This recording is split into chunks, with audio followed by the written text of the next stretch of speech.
I think it's pretty safe to say that when we examine the Skywalker saga, the two big movies that created a great divide between many of the Star Wars fans around the world is of course The Last Jedi and The Rise of Skywalker by Disney and Lucasfilm. This is Mike Zero. Make sure to subscribe if you are new to the channel for future Star Wars content.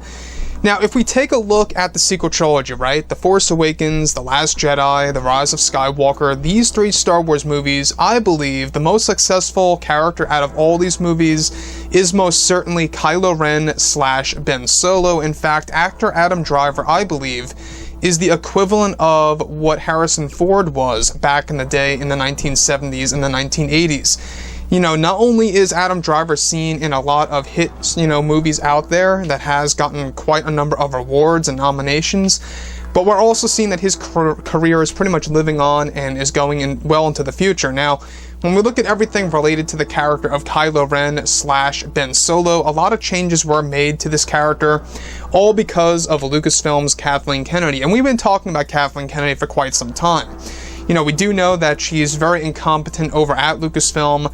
She really has not been a great leader, and that's pretty much, saying the least of all things. She really has not really respected George Lucas's touch on some of the Star Wars characters and the environments, the worlds, and the stories overall. So when we go ahead and take a look at what Lucasfilm is doing right now, as we speak, a lot of changes are being made by Disney's Bob Chapek and Bob Iger. However, what's really intriguing is that now that both Disney and Lucasfilm are finished with The Rise of Skywalker, they are focused on their new Star Wars trilogy of films as well as the new Star Wars universe.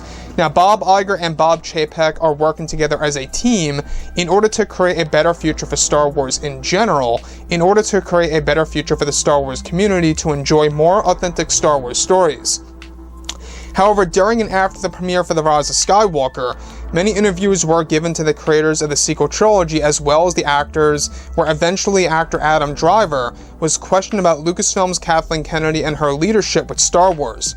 Adam Driver went on to explain and reveal that Kennedy was the one responsible who went through and deleted multiple endings for The Rise of Skywalker until they reached the final version, and that there was even an ending that featured him living on alive and well with Rey on the world of Tatooine, which, as J.J. Abrams and George Lucas's, was actually their original idea.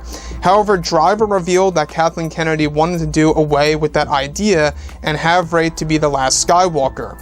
One of the original meanings of the title had to do with Ben Solo living on and becoming the last Skywalker, where he would be referred to as Ben Solo Skywalker at the very end of the movie.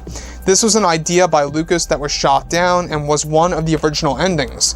Additionally, Driver went on to reveal that he had far more action scenes and dialogue as Ben Solo that was also deleted because of Kathleen Kennedy, and that he had trained for months upon months for some of the scenes for Ben Solo, where Adam Driver also revealed that he and Ian McDiarmid as Palpatine even originally had a major battle / lightsaber duel against each other on set over at Pinewood for the Exegol scenes that were deleted.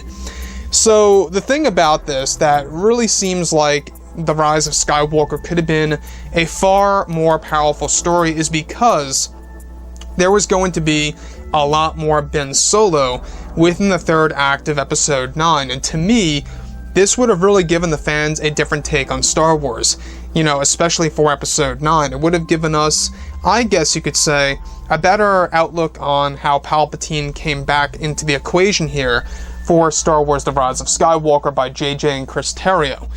So, like I've said before in the past, anything that a lot of fans had issues with when it comes to Star Wars, mainly it's all because of Kathleen Kennedy. Sure, Rian Johnson is the one who derailed the Star Wars franchise with The Last Jedi, and I think it's safe to say that. The Rise of Skywalker was an improvement, there's no doubt about that. When we look at everything related to what Johnson did, it was a domino effect. We've seen what Johnson did in Episode 8 and how that had a major impact on Episode 9. JJ essentially had to do a lot of damage control. We've seen what he tried to do and what he was able to put into the final version of the movie, and exactly what that turned out to be like, right? So obviously, there were still some agendas thrown into Episode 9, which a lot of fans, including myself, disagreed with, and that's perfectly fine and okay. Thankfully, Kathleen Kennedy is no longer involved on a creative scale for all of the Star Wars projects except for one that is going to be created by Leslye Headland from Russian Dolls. So that's the one thing there, right? When we look at everything related to Star Wars here, it really is heading in a better direction.